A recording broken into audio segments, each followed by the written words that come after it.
Gigi, eu chego lá, me dá uma colher de chá. E começou mais um Entendo Nada. É, o número 9, hein? Rapaz, o negócio tá indo. E o tema de hoje é E Viva o Carnaval de Rua. É, tema esse apresentado por mim, Luiz Rossi, e por ele, Capricha. ele, Capricha. o rei das caprichosos da cidade de Tiradentes, Flávio Santos. Boa noite, Luiz. Boa tarde, bom dia. Porque podcast, como a gente sempre fala, é sob demanda e você ouve e curte quando quiser, no lugar que bem entender. Isso aí. Tô animado pro tema, já tô com as minhas lantejoulas, com as minhas ciroulas, com as purpurinas. Purpurina não, né? É exagero. Tô empolgado pro tema. Vamos falar de bloquinho de carnaval, vamos falar da história do carnaval, vamos falar das músicas de carnaval, vamos falar um pouco de tudo. Vai ser um apanhado geral e eu espero que você, ao final desse podcast, nona edição, é isso, Luiz? Nona. Estamos sobrevivendo, hein? Estamos indo longe, hein? Também. Logo a gente bate a 20ª, 30ª, 100ª. Aí logo termina nossos iates, nossos dólares. Eu acho que a gente tá por aí, né? É, bom. Ó a ilusão, né? Chegou o carnaval, tá me iludindo já. Sonhar Né? não custa nada, né? Chegou o carnaval, chegou a ilusão. Vamos lá, isso aí. Então manda bala, Luiz. Flávio Continue. Santos de Pierrot e eu de Rei Momo. Vamos Boa. lá. Boa, vamos lá. Bom, e chegou o feriado mais querido e odiado pelos brasileiros. É o nosso carnaval, né? É odiado também, não entendo isso por porquê da ódio, mas tudo bem. Pode falar o que quiser. Mas quem gosta dessa época sabe que este é o maior e o único evento legitimamente brasileiro que se destaca no exterior e que traz turistas pra cá, né? Além do que, é um evento que movimenta aproximadamente 6 bilhões na economia brasileira. Envolve 11 milhões de turistas, tá? 11 milhões de turistas, fora as pessoas que estão ali, que já participam. Então, só 11 milhões que estão andando, sendo que 400 mil pessoas vêm de fora, são estrangeiras. E gera em torno de 20 mil empregos diretos, só diretos, tá? Indiretos nem achei número, mas deve muito emprego por aí. E pode-se dizer, muita gente diz que é um feriado alienado e para vagabundos. Como é que é? Frisa de novo? Vagabundo. Um salve é pro Marcelo Adnet. Mas cá entre nós, né? Mesmo quem não curte, não é legal ficar de boa em casa, vendo Netflix, lendo um livro, não é? Pô, gente. Ir pra praia. É, pra quem curte praia, Ir vai pro pra interior. praia. Pra quem curte interior, meu caso, vai pro interior. Né? Eu vou estar lá no Mindaiatuba. Aí, aqui. Mas é isso, né, gente? Mas assim, e o carnaval? De onde vem essa história do carnaval? Não, antes de falar do carnaval, eu quero entender como é que um feriado que gera 20 mil empregos é coisa de vagabundo. Não. É impressionante. Não, é impressionante. Não, e gera mesmo, né? E gera tanto dividendo, Gera tanto mesmo. lucro. Não, coisa de gera. A vagabundo. gente vai entrar nessa. A gente vai falar número de São Paulo, mas você pode abrir pro Rio de Janeiro, principalmente, deve ser um número bem grande, né? Nordeste também. Imagina o Nordeste. impacto na economia do Não, Nordeste. muito, é forte. Mas é isso. Gente, o carnaval sempre foi ligado às ruas. Ah, mas assim, a gente sempre ouviu falar das marchinhas de carnavais, que eram as mais... Não, as marchinhas de carnaval eram pra uma parte. Pra outra parte, tinha lá o seu lado da zoeira também. Os escravos aqui no Brasil curtiam muito mesmo. E assim, era talvez o único feriado do qual eles podiam se libertar. Fazer a zoeira, fazer a bagunça.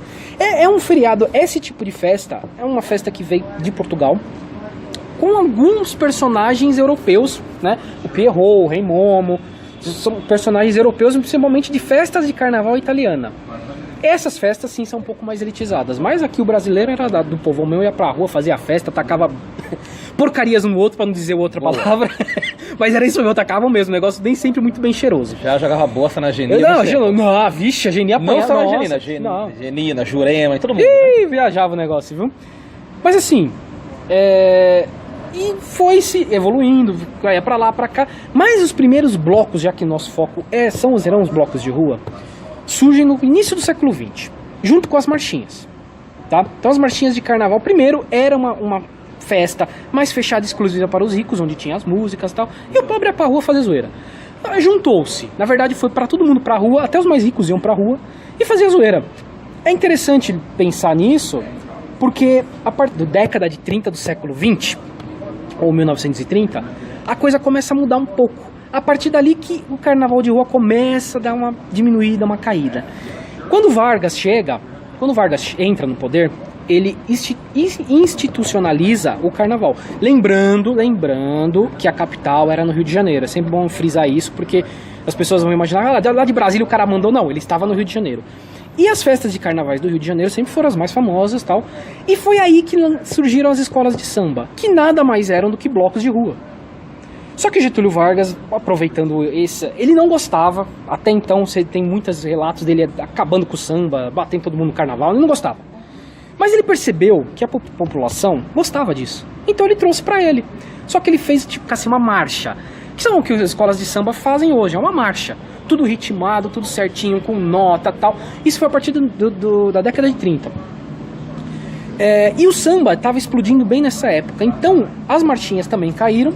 E o samba entrou e se mantém até hoje, né? Escolas de samba, né? O nome diz, escola de samba. Enfim, o Flávio queria falar sobre Pernambuco, né, Flávio? Isso, mas antes de falar de Pernambuco, Luiz, eu queria voltar um pouquinho na questão das marchinhas. Sim. A gente tem que fazer um registro histórico aqui, que muita gente não sabe. Nessa época das marchinhas, muitos hinos dos clubes de futebol foram compostos nessa época. Verdade, bem lembrado. E foram compostos pelo Lamartino Babo, bem lembrado, que era um grande compositor de marchinhas e compôs pelo menos os hinos dos principais clubes do Rio, foi ele que compôs. E influenciou inclusive os hinos dos outros estados. É verdade. Porque nessa época houve a transição dos clubes que eram principalmente ligados ao remo e outras atividades, como nado, enfim, para clubes de futebol. E precisava se criar uma identidade para os times, né? Sim. Não existe um time, não existe uma instituição esportiva sem um hino, sem um símbolo, assim como não existe um país. Então os hinos foram criados ali na década de 20, 10, 30, cada um a sua época, cada um no seu estado. E você pode reparar, você que está nos ouvindo, que os hinos, eles têm um pouco de andamento de marchinha mais lenta. Eles são basicamente feitos com metais, instrumentos de sopro. Então tem lá um trompete, alguns tem um sax, enfim, tem uma série de instrumentos de sopros. E você pega os hinos do Rio, principalmente, eles são um pouco mais acelerados, com um ritmo mais parecido com marchinha, e os de São Paulo eles são um pouco mais lentos. Mas você repara que na temática dos times cariocas existe uma temática, existe uma ideia de exaltação dos times. E o que é o carnaval? É uma grande festa de exaltação. Aqui em São Paulo era salve o Corinthians, salve não sei o que lá, tem uma outra ideia. Mas o andamento do hino, a melodia, a harmonia foi inspirada nas marchinhas, e a gente tem aqui que fazer esse registro histórico pro Lamartino Babo. O Luiz, ele deu a deixa aí pra mim falar, pra eu falar, pra mim não, pelo amor de Deus, hein? Pelo amor de Deus, hein? Bota a cabeça na parede, hein? Bota a cabeça na parede. Nem comecei a encher a cara no carnaval, falando pra mim já. Da questão de Pernambuco. Existiam e existem até hoje muitos blocos no Nordeste que não são tão famosos, que não são tão divulgados. Até porque o carnaval do Nordeste, especialmente, ele é feito em cima de trio elétrico. Mas esse é o carnaval do grande circuito, o carnaval comercial. Mas existe no interior uma série de blocos. Você vai no sertão de Pernambuco, no sertão da Bahia, no sertão de Alagoas e principalmente no Maranhão, você vê muito forte essa cultura dos blocos. E eu vou contar aqui a história de um bloco, de um fenômeno cultural de Pernambuco, que começou nos anos 30, 40 e deu origem a uma expressão. Vamos falar de etimologia aqui agora. Olha só, agora eu prometo que você não vai dormir do outro lado. Agora vai. Você já deve ter ouvido por aí, se você tem familiar do Nordeste, se você convive com o nordestino, a expressão pirangueiro. O Luiz já ouviu essa expressão, né? Já. A expressão pirangueiro, claro que se a gente for pegar os anais da história, a gente não vai saber exatamente onde foi criada, porque a língua é assim. Mas a gente sabe onde ela foi popularizada. Há esse registro histórico. Em Pernambuco, no interior, existe um bloco chamado La Ursa. O que é essa La Ursa? É um bloco com uma série de pessoas que saem na rua e uma pessoa, que não é uma ursa mesmo, né? Vamos esclarecer aqui, que isso fugiu do zoológico, uma fantasia de ursa, sai dançando num ritmo parecido com frevo e maracatu. Aquele ritmo de tambores, tal, de caixa batendo. E vai de porta em porta pedindo dinheiro às pessoas. E, evidentemente, algumas pessoas não querem dar dinheiro. Claro. E algumas pessoas jogam água na La Ursa. Existe esse registro, meus parentes falam isso, né? E as pessoas que não dão dinheiro são tidas como mão de vaca e recebem o nome de pirangueiro. E desde os anos 30, 40, a La Ursa, o bloco da La Ursa, chama de pirangueiro, denomina pirangueiro as pessoas que não dão grana para ela. E a partir daí, essa gíria, essa expressão popular se popularizou. Então você veja a importância dos blocos. Além de gerar emprego, que a gente vai falar daqui a pouco, além de ser um patrimônio cultural do país genuinamente brasileiro, influencia até na etimologia, cria termos linguísticos. Então eu queria fazer esse registro histórico também. Eu acho interessante que você falou até dos clubes aí, me veio uns 3 hinos de futebol na cabeça aqui. Boa. Mas eu acho 2 assim que são fantásticos, e da Martini Barbo, que é o do América do Rio de Janeiro e o do Fluminense. Se daí escutem, são hinos muito bonitos. Pra mim, o do Fluminense é imbatível. Eu acho melhor também. Eu acho mais bonito. O pessoal fala muito do América. Eu acho, inclusive, que o América tem um pouco de simpatia, torcida aí, por conta do hino, que é um hino fantástico. Mas, aliás, os hinos do Rio são todos muito bonitos. São todos muito bonitos. O do Vasco é muito bonito. Não sei porque eu tô falando isso, não sei. Mas pra mim, o do Fluminense, em termos de figura, em termos de cadência, do Fluminense é imbatível. Do Fluminense é imbatível, eu acho também. Eu acho do Fluminense inclusive, no Fluminense, se você pesquisar na internet, tem 2 versões. Tem uma versão mais curta, com 1 minuto e 40, 1 minuto e 50 mais ou menos. Tem uma outra versão que tem uma terceira parte, que é uma coisa que também acontece com o hino do Santos. O Santos tem um hino oficial, mas extraoficialmente tem um hino do Leão do Mar. Tem 2 hinos. Também, então são 2 hinos. É isso aí. Já que falamos de futebol e de clubes, na verdade, o carnaval de rua começou a ser carnaval de clube, né? Você tinha muita festa de salão, que as pessoas mais antigas lembram como era legal as festas de salão, não sei o quê. Na verdade, tiraram a sem vergonha da rua e passaram pro salão. A verdade é essa. A sem vergonha foi pro salão. E eu digo baile do Scala. Não, e a Galaguei na Rede Manchete, né, velho? Nossa, esse negócio era boa, bem lembrado. Rede Manchete. Rede Manchete. E agora tem a Rede TV honrando o legado da TV Manchete. Depois eu vou contar um negócio que aconteceu na Rede TV alguns anos atrás. Rapaz, agora o negócio vai pegar, hein? Vai pegar. Bom, a verdade é que da década de 30 até o século 21, o carnaval de rua foi caindo, não perdeu, sempre existiu uns bloquinhos de rua, algum bairro que organizava lá, fazia uma festinha e tal, mas era uma coisa pequena, não envolvia mais tanta gente como era tal, mas de repente, a partir do ano 2010, 2011, 2012, o negócio voltou, então assim, e foi meio que do nada, né, voltou. Eu falo, nosso programa passado, episódio passado, a gente falou de música e falamos que o samba e o rock se perderam nesse meio, né? E eu disse que o rock é uma coisa que ficou perdida lá pro século XX. E ele vai ser sempre lembrado como coisa do século XX. O samba vai ser sempre uma coisa ligada ao carnaval e, graças às escolas de samba, quem gosta, quem não gosta, não gosta, vai ser uma coisa ligada à escola de samba. Vai ser sempre ligada ao carnaval e à escola de samba. Por que eu tô dizendo isso? Porque os blocos, especialmente em São Paulo, você tem bloco pra tudo aqui. Mas pra tudo. Tem até pro samba, tem. Mas você tem bloco que só toca axé, bloco que só toca rock. Tem o Sargento Pimenta, né? Que é nos Beatles. E nesse final de semana vai ter o bloco das Velhas Virgens. Bloco das Velhas Virgens. Olha lá. Tem o bloco do Chaves e do Chapolin, cara. Tem o bloco do Chaves e do Chapolin. Que toca as músicas do Chaves e do Chapolin. Então, eu creio que os blocos voltaram aqui, principalmente em São Paulo. Vamos falar muito de São Paulo, né? A nossa base aqui. Estourou por causa disso. Porque saiu um pouco daquela ideia de marchinha e de samba e passou para abrir para número GLS, músicas de balada. Tem bloco pro que você quiser. É incrível, tem bloco tem várias temáticas. Tem várias temáticas. Sim, várias temáticas. E se a gente pegar numa perspectiva histórica, as escolas de samba, voltando até um pouquinho aqui, assim, concordando com o que você está dizendo, as escolas de samba surgiram como blocos de carnaval. Sim. E aqui em São Paulo, por exemplo, elas desfilavam na Avenida São João, se eu não me engano, né? São João. E o que era aquilo? Naquela época as pessoas se reuniam na Avenida São João, em arquibancadas improvisadas, ali do cordão, para assistir as escolas de samba. Não era um carnaval tão interativo como hoje. Mas eu percebo que essa volta dos blocos tem a ver com o excesso de profissionalização e do aspecto comercial das escolas de samba. Porque a escola de samba hoje, eu falo porque eu já frequentei quadra de escola de samba e já assisti o desfile em si. O clima no desfile é completamente oposto do ensaio. Ah, sim. Completamente oposto.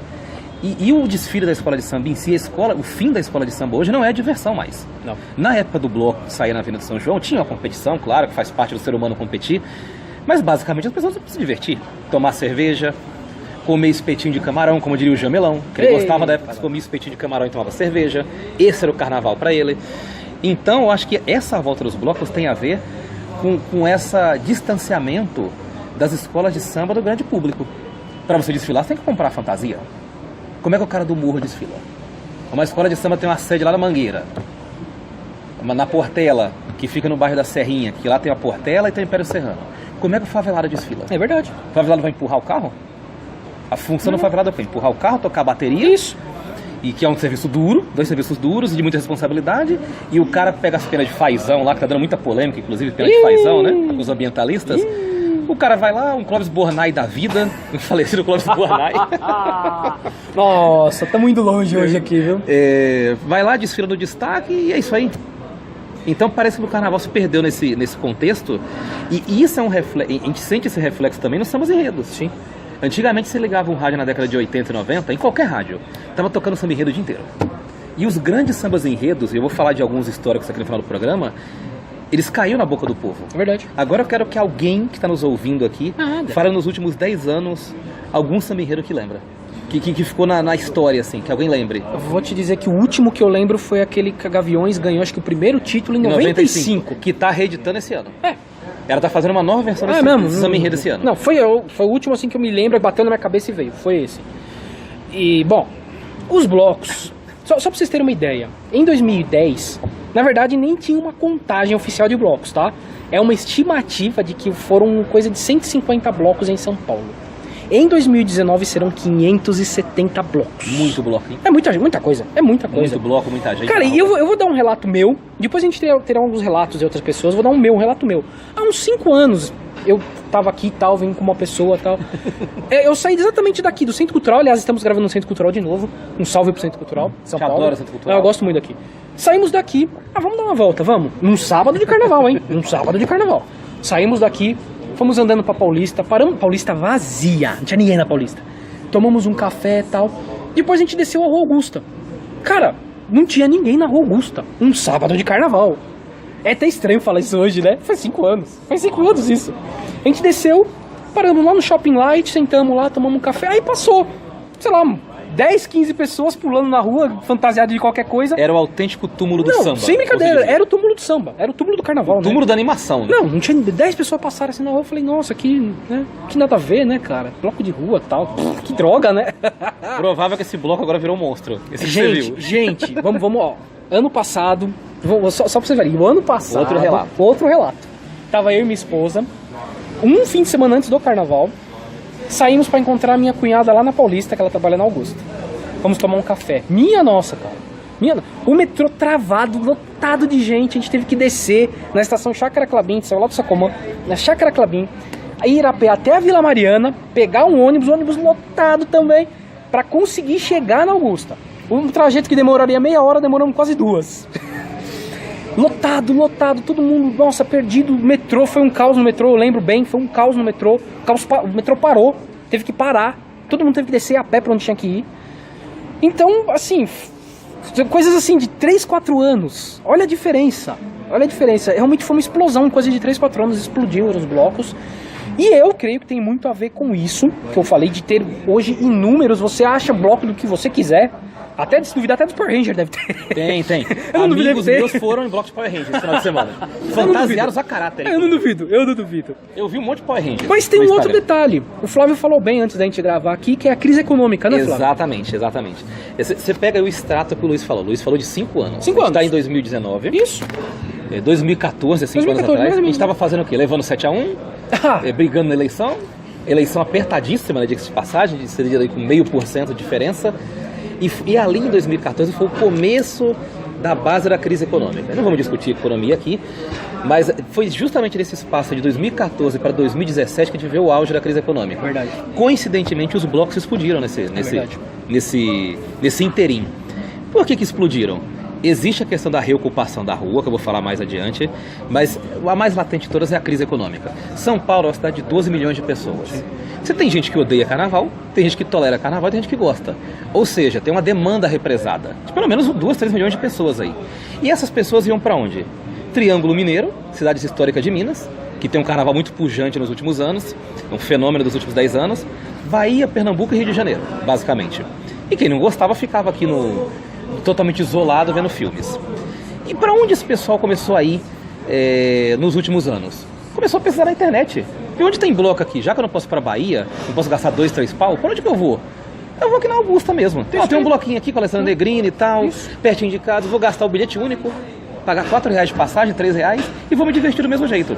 Então me parece, e aí mais do que nunca, a gente pode usar aquela velha frase: na crise surgem novas oportunidades. Sim. Surgem novos horizontes. Pode parecer clichê, mas o ser humano sempre se adapta. O mundo não acaba. A gente fala muito de caos aqui, mas as pessoas sempre fogem do caos, sempre dão um jeitinho. Então acho que a crise econômica impulsionou muito os bloquinhos de rua. E também a questão de reocupar a rua. Isso. A gente percebe hoje, andando pelo centro de São Paulo, mais pessoas estão morando no centro, mais pessoas estão frequentando os espaços públicos do centro. Outro dia mesmo, vou até dar um relato, estava frequentando ali a Santa Cecília, conhecendo o bairro, por algum motivo qualquer, né? Eu não vou falar aqui, mas eu tava andando lá, eu falei, cara, o vocalista do Aerosmith tá aqui na praça, cantando. Grande Steven Tyler. Eu tava igualzinho.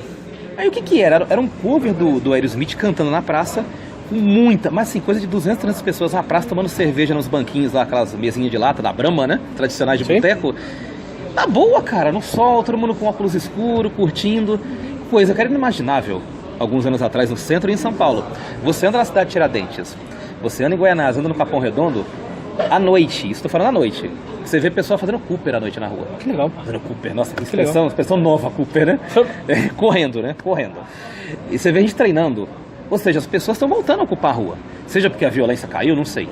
Não sei, mas existe uma vontade represada das pessoas conviverem. Seja pela internet, porque as pessoas têm vontade, estão sentindo falta de calor humano, não sei. Mas eu acho que essa questão da volta dos blocos também tem a ver com as pessoas quererem conviver mais, quererem ocupar as ruas de São Paulo, de redescobrir São Paulo, que é uma cidade cheia de equipamentos culturais maravilhosos. Pô, tem gente que mora em São Paulo que não conhece centro cultural. É verdade. Por exemplo, nunca veio aqui. Tenho vários amigos meus que não conhecem. Então as pessoas estão redescobrindo a cidade e percebendo que aqui não é um lugar só de estresse. Não é um lugar só de briga, de confusão, de transporte lotado. É um lugar de diversão. De você andar de bicicleta, de você se divertir, de você beijar na boca, de você dançar até o chão no meio da Paulista e de fazer o que você bem entender. Então, para mim, esses dois fatores impulsionaram os blocos. Crise econômica, que é um fator negativo, mas as pessoas traíram uma coisa positiva, e a reocupação da cidade. Verdade.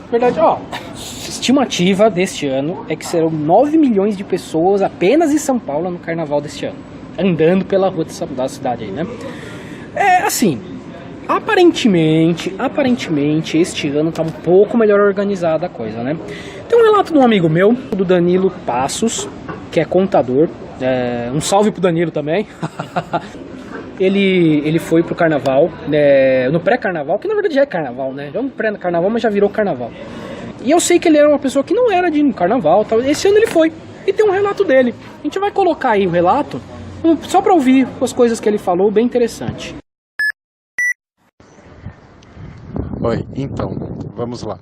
Nesse domingo, o primeiro bloquinho que eu fui foi o Santo Forte, que falava que era lá no pátio do colégio, mas quando eu cheguei ele já estava lá na 15 de novembro, lá no centro. No bloquinho estava vazio, não tinha quase ninguém, né? E foi tranquilo. Chegar lá, metrô, transporte, tudo. E de lá nós fomos a pé até o Chacoalha Bichona, que estava na Martim Francisco, lá na Santa Cecília. Aí andamos o centro todo, tinha bastante gente assim na rua, você via os bloquinhos bem movimentados, mas nada fora do comum.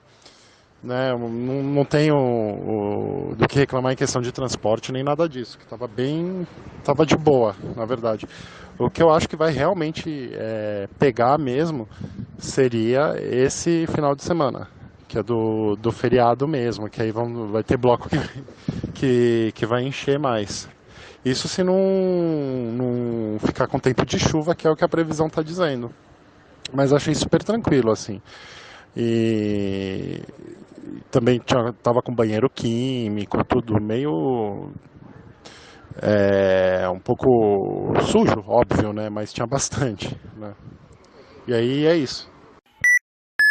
Programa popular de grande audiência que somos, temos um segundo relato. Esse é da Renata Souza, jornalista, que também curtiu os blocos no último final de semana e vai contar algumas coisinhas pra gente. A gente nota que o Carnaval de São Paulo tem melhorado a cada ano, e esse ano eu estive presente no Bloco da Santinha, que aconteceu a semana passada no AMB, o Sambódromo do AMB, e foi muito bacana e me surpreendeu positivamente, tanto em relação à infraestrutura quanto à segurança. Fui com algumas amigas e vale a pena conferir de perto. Bom, como vocês ouviram, aparentemente este ano a coisa está um pouquinho mais organizada, né? Claro, tivemos problemas, sim, em alguns blocos. Tivemos problemas, sim, com falta de banheiro, né, para as pessoas usarem. Até as pessoas acabaram usando a rua, até tiveram multas aí. Dizem que deram multa pra um monte de gente fazendo xixi na rua, não sei. Dizem que deram, não sei. Mas assim, tivemos alguns problemas, sim. O Largo da Batata teve lá uma dos blocos. Uma confusão. Uma confusão bem grande. A polícia teve que tacar até as bombas lá de efeito moral, dispersar. Muita gente passando mal, tal. Era um bloco mais... pessoas mais jovens, de 15 até uns 20 anos. A molecada chutou o balde. Mas teve arrastão. Tivemos alguns problemas. Mas aparentemente, pelo menos os relatos que eu ouvi, para quem eu perguntei, algumas coisas que eu li, é que funcionou bem. O transporte público funcionou bem, diferente do ano passado, como eu falei, né? O meu relato. Enfim, é muita gente, como a gente colocou, são 9 milhões de pessoas circulando, né? Cara, é muita gente, é muita gente. Tem uma reclamação recorrente, não só nesse carnaval, nesses eventos de carnaval, mas que a gente sempre ouve aqui em São Paulo, no Brasil inteiro. Sim. Eu acho que é generalizado. Banheiro químico. Impressionante como o Brasil, de uma forma geral, não consegue gerir uma porcaria do banheiro químico, gente. Sempre, qualquer evento, você vê gente reclamando de fila, ou que tá muito sujo, que é naturalmente sujo o banheiro químico, né? Ou que tinha número insuficiente, ou que tinha mais para homem do que para mulher, ou mais para mulher do que para homem. Parece que não existe know-how de fazer banheiro químico, né? Impressionante aqui no Brasil. É uma coisa surreal. Agora, me parece que o carnaval hoje está mais organizado do que há alguns anos, que foi o mesmo processo, que eu vou citar aqui um outro evento que para mim serviu de abre-alas, para usar um termo do carnaval, para essa onda de blocos aqui de roupa passando na rua, que foi a virada cultural. Boa! As viradas culturais, as primeiras eram caóticas. E aí eu tenho um monte de relato para fazer. Eu fui em várias, que eu adoro ver evento de rua. E eu já vi de tudo em virada cultural. O uso de droga nem vou citar, porque é uma coisa mais normal do mundo. Eu já vi saque em loja, já vi gente ser esfaqueado, já vi gente ficar a pé com tênis, ser assaltado com tênis em plena Praça da Sé. Então as primeiras viradas culturais eram caóticas. Você já viu aquele... Não sei se vocês já viram aí em casa um filme chamado The Purge Anarchy. Você já viu, Luiz, esse filme? Não. A história desse filme é mais ou menos assim. Hipoteticamente, os Estados Unidos, no momento que há um baita toró aqui no Centro Cultural, já estaremos molhados aqui, e o governo dos Estados Unidos cria um dia em que não existe lei no país, para as pessoas fazerem o que quiserem. Já sei qual é o filme. A ideia desse filme é as pessoas colocarem para fora as vontades primitivas dela e, teoricamente, durante o ano, elas ficarem de boa. Então você vai lá e esfaqueia seu vizinho nesse dia e fica de boa, sabe? Fica bem tranquilo. A virada cultural era mais ou menos assim, as primeiras. Era gente armada, você via aquele bando vindo assim, daquelas ruas paralelas, sabia que ia ter assalto. Os blocos, no primeiro momento, embora não tivessem tanta violência, eles passaram por esse processo, dificuldade de organização.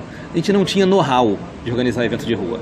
Todo evento de rua aqui em São Paulo acabava em briga e confusão antigamente. Verdade. De uns últimos 20 anos pra cá, o paulistano, o imigrante que mora aqui, aprendeu a fazer evento e aprendeu a se comportar nos eventos. Então hoje você vai a um show, um cara pisa no pé do outro, ele pede desculpa. Antigamente queria arrumar briga. Então as pessoas também se educaram mais para esses grandes eventos e as autoridades, o poder público aprendeu a organizar esses eventos. Legal. Quer ver um outro grande evento que nunca dá problema? Virada do ano na Paulista. Verdade. 2 milhões de pessoas na Paulista. Você já viu algum relato de arrastão grande lá? Não. De confusão, de morte? Não. E um monte de estação do metrô é fechada lá. As pessoas se preparam previamente para o evento, o governo divulga muito bem as estações que vão funcionar e o metrô funciona bem, cara. E eu acho que é o maior evento que tem no Brasil. Se a gente for ver em termos de aglomeração de pessoas, o maior evento. Então acho que as pessoas aprenderam a se comportar nos eventos e o poder público aprendeu a organizar. É nítido no relato de algumas pessoas que a gente fala no dia a dia, no relato do Danilo, no relato da Renata também, a gente ouve isso.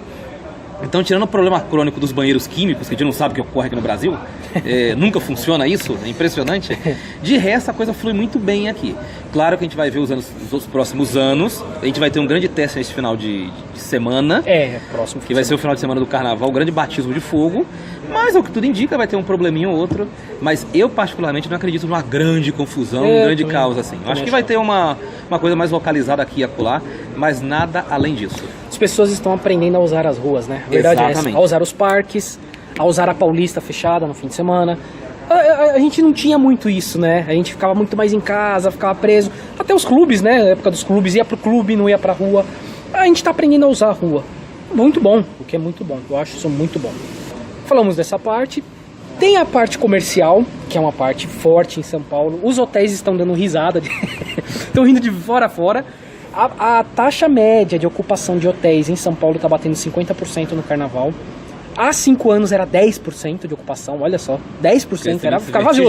Os hotéis ficavam vazios, porque não vinha ninguém pra cá. Carnaval, todo mundo saía de São Paulo. Ficava vazia, a cidade ficava vazia.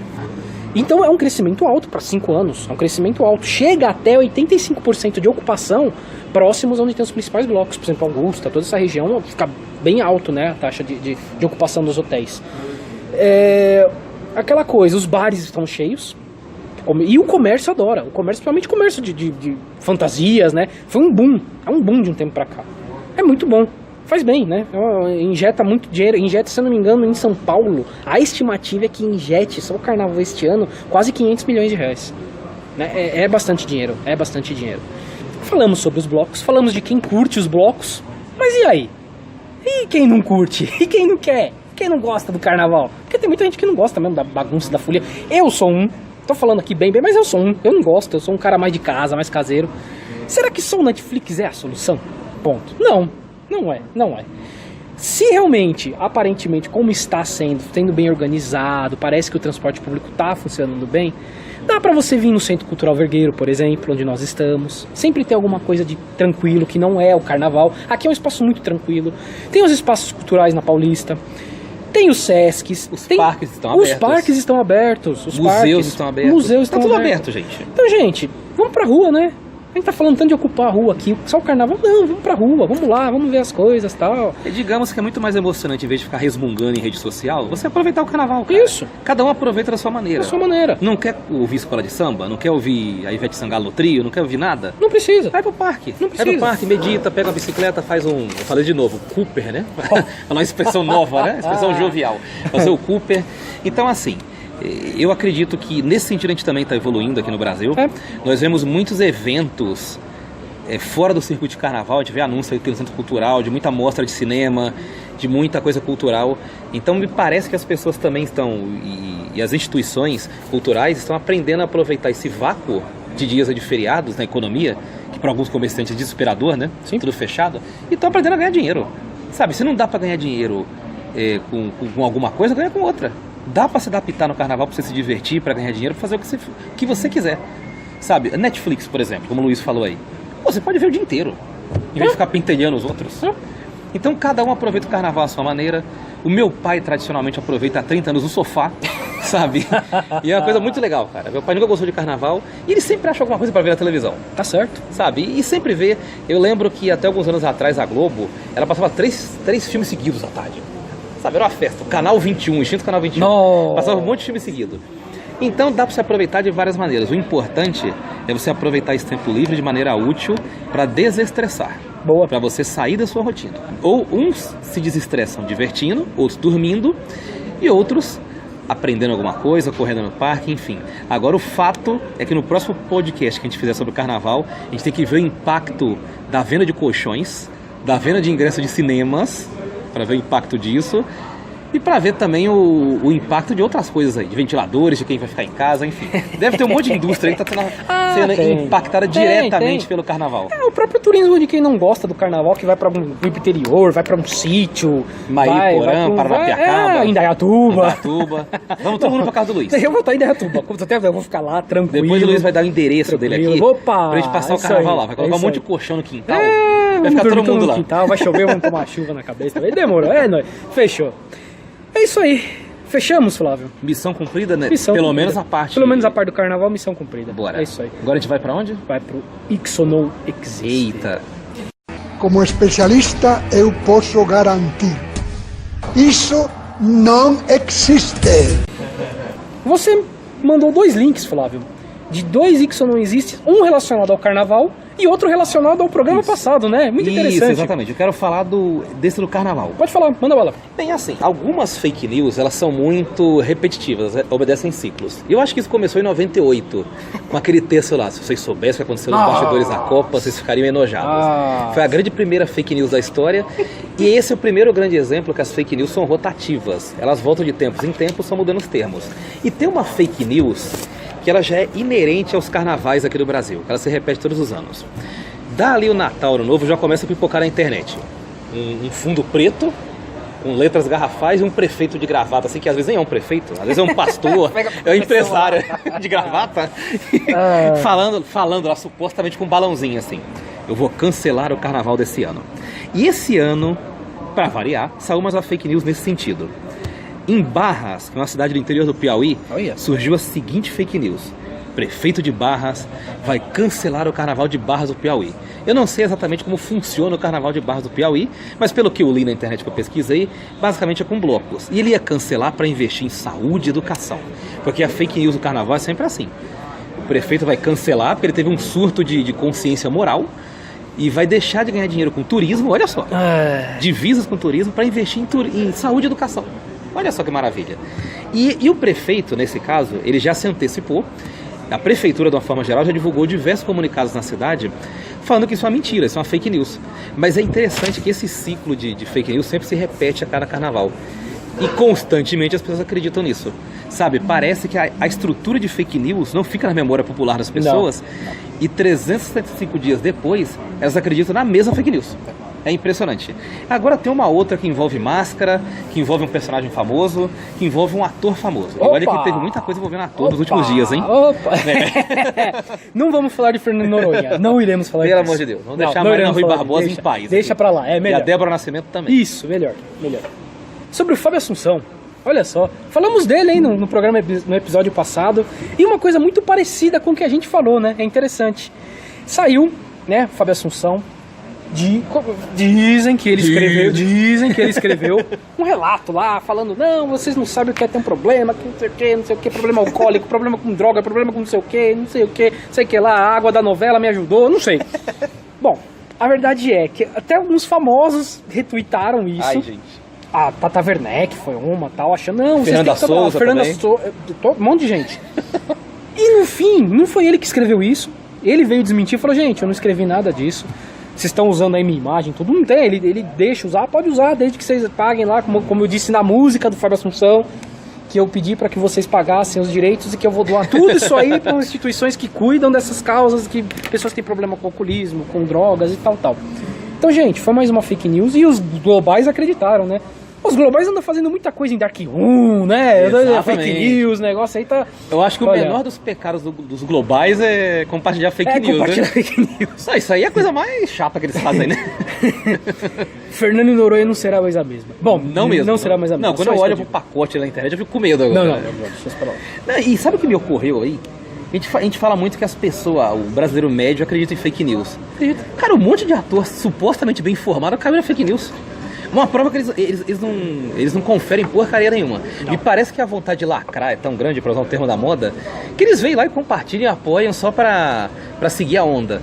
E gozado que muitos desses textos que eles escrevem são escritos pelos assessores. Quem compartilha essas coisas são assessores. Então, quer dizer, jornalistas teoricamente preparados para não cair em fake news, que gerenciam contas de Instagram, de Facebook, de Fernanda Souza, da vida, desses atores famosos e atrizes, caíram em fake news. Você vê, se tem jornalista caindo em fake news, cara especialista, imagina nós que come arroz e feijão que não sabe de nada, né? Você sabe que eu vou falar que o Flávio falou o termo lacrar. Lacrar é quando a esquerda quer fazer sucesso. Imitar é quando é a direita, tá? Exatamente. Então são os dois termos aqui pra vamos deixar muito claro. Porque aqui agora vamos entrar na dica culturais e eu vou lacrar. Não é o salve? E eu vou lacrar. É o salve ou a dica cultural? Não, o salve fica pro fim. Ok. O salve deixa pro fim. Não, você bateu na mesa. Não, o salve deixa pro fim. Democraticamente eu respeito a sua opinião. Deixa pro fim o salve porque eu quero que as pessoas aguardem o salve. Okay. Tem que aguardar. Vai ser tudo. Pululante essa. Pululante, vai ser o salve. Vou bater a mão na mesa. Mas você vai começar lacrando ou imitando? Eu vou lacrar. Tá. Porque a minha dica é Marighella. Nossa, lacrou. O livro do Mário Magalhães. Lacrei. Comunista. Gente, tá aí uma briga aí, né? Estão fazendo um belo de um salseiro aí no salseiro, hein, ó. Termo longo. Fui longe também. Boa. Tem salseiro. Nossa, ninguém usa mais. Sobre o filme do Marighella. Nem foi lançado ainda direito aqui no Brasil, já tá uma briga dizendo, não tem. O MDB teve que tirar lá. É negro, porque não é negro? As pessoas estavam entrando, votando, dando 0 e 10, sem ter visto o filme nem lançou aqui. O MDB deu lá, tirou do ar até o negócio. Bom, vou dar uma dica, leiam um livro, tá? Leiam um livro. Eu li esse livro, eu acho que é uma das melhores biografias que eu já li. Porque ela deixa bem claro que o cara realmente era, assim, era um revolucionário, era um terrorista, era. O cara ali foi de tudo. Eu acho que assim, se você tirar o seu viés ideológico em cima, leia o livro que vocês vão gostar. Não, e desarmado, vai. Porque você vai ver que o cara era uma pessoa. Cometeu muitos erros, cometeu alguns acertos. E assim, é um bom livro. É um belo livro. Não sei se o filme vai manter o livro. Não sei. Não sei como é o filme, não vi, ainda não lançou aqui. Mas o livro é muito bom. Uma outra alternativa ao filme, fora dessas polêmicas, é um clipe, uma música que o Racionais fez, que é a trilha sonora do filme. O nome da música é Mil Faces de um Homem Leal, e eles estão caracterizados como guerrilheiros na música, e tem várias imagens de arquivo do Marighella no clipe da música, Mil Faces de um Homem Leal. Então, se você quiser ter uma noção do que é o filme, do que é a história do Marighella, e tem imagens, inclusive, do assassinato dele no final do clipe, assista esse clipe, ouça a música. A letra da música é muito foda, é muito boa, e o clipe em si, como uma mini biografia dele, é muito válido também. Então, acrescentando aí a dica do Luiz, também tem um clipe. É uma alternativa a quem não viu o filme. Legal, boa pedida. Flávio, sua dica? Bora, a gente falou muito de escola de samba aqui, e eu vou indicar alguns sambas enredos. Sabe, os sambas enredos que a gente não ouve mais tocar em rádio, que a gente não tem mais a memória, que a gente não gosta mais, porque ficaram extremamente chatos, porque hoje em dia fazer samba enredo sobre a Vale do Rio Doce, sobre a Petrobras, sobre empresas, é muito chato, não dá pra você fazer um samba enredo bonito com isso. Não. Mas até os anos 90, começo dos anos 2000, era muito comum ter samba enredo bonito, samba enredos históricos. E eu vou indicar aqui 3 sambas enredos, são muito famosos. O primeiro deles é do Império Serrano, que é a Aquarela Brasileira, de 1964, que é uma música também gravada pelo Martim da Vila. Que o começo, você deve se lembrar, é mais ou menos assim: vejam essa maravilha de cenário. Ah, sim. E é um samba enredo que exalta o Brasil, que foi criado antes da ditadura. Não tem nada a ver com aquela onda que foi criada na época da ditadura, de fazer música exaltando o Brasil. Era uma música genuinamente para exaltar o Brasil. Também tem um samba enredo Explode o Coração do Salgueiro, de 93, talvez seja o mais famoso de todas, que até hoje é cantado em bloco de carnaval, até hoje é cantado em estádio de futebol. Tem muita música de organizada que é inspirada nesse samba enredo.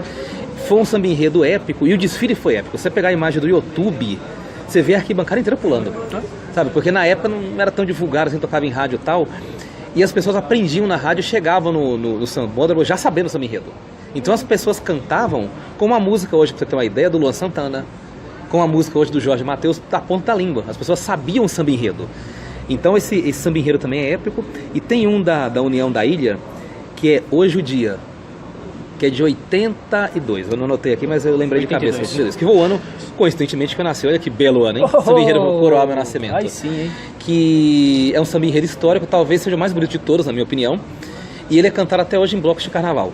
Então, mais do que ouvir sambas enredo, procurem imagens no YouTube desses desfiles, que vocês vão ver como o carnaval das escolas de samba era muito mais natural naquela época. As pessoas dançavam nas arquibancadas, sabiam os sambas enredos e se divertiam. Para vocês terem uma ideia, até os anos 80, a Mangueira era a última escola a desfilar no Rio de Janeiro. Sim. E depois do desfile da Mangueira, tinha um arrastão da Mangueira. Eita. As pessoas desciam das arquibancadas e dançavam com a escola de samba e terminavam o desfile. Ou seja, era uma coisa natural. Sim. Hoje ninguém desce da arquibancada, tem um monte de segurança lá, tem um monte de regra. Nunca. Para vocês terem uma noção da transformação do carnaval. Além de ouvir belas músicas, muito bem compostas e com belas figuras de linguagem. É isso aí. E aqui ninguém é quinta série, tá? Então ninguém vai falar que a Portela tá abrindo pra Mangueira entrar. Nossa é isso aí, senhora, ninguém é quinta série aqui. Ninguém é quinta série aqui. Pelo amor de Deus, o nível tá alto. A gente falou o quê? De salseiro? O que eu falei aqui agora há pouco? Eu falei um negócio aqui. Não, o clima está em carnaval. Nós estamos em clima de carnaval. Vocês viram que eu vestido aqui hoje? Não, eu tô de Rei Momo, já disse. Bom, vamos para os salves, chamegos e sapatadas. Mas eu tenho que alertar uma coisa antes. Que faz tempo que eu não explico, né? Exatamente. Como funciona o salve, chamego e a sapatada. O salve, a pessoa tem que ouvir o programa, ir lá nos comentários, pedir um salve. Falar, eu quero um salve, eu quero um salve. E você vai ter um salve aqui no programa. Até por isso a gente tá deixando lá pro fim. A gente vai dar moral pra vocês. Fazer vocês ouvirem o programa. O chamego é quando a pessoa vem, elogia a gente e tal, não sei o que, um monte de coisa. A sapatada é quando vocês não gostaram de alguma coisa e vem falar pra gente, ó, não gostei disso, disso e disso. A gente vai ler aqui. E vamos dizer se a sapatada foi merecida ou não. E, bom, vamos lá. Eu hoje não tenho nenhum salve.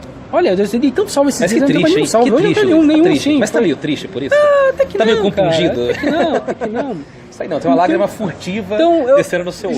Então, salve pra Mangueira entrando, salve pra Mangueira entrando. É isso aí. Flávio Santos, manda seu salve aí. Eu sabia que o Luiz ia ficar empolgado. Ele fica meio diferente quando fala da Mangueira. Ai, adoro. Então, eu vou mandar 3 salves, 3 pessoas que ouviram o programa, 3 pessoas que elogiaram o programa, ainda bem, foram chamegos que eles deram a gente, rapaz, fizeram cafunés virtuais na gente. O primeiro deles é para Viviane Severino. Eu postei um status com o programa e ela foi ouvir o programa e ela postou um status divulgando o programa. Olha como ela foi gentil com a gente. Ela gostou do tema Jeitinho Brasileiro e gostou como a gente abordou.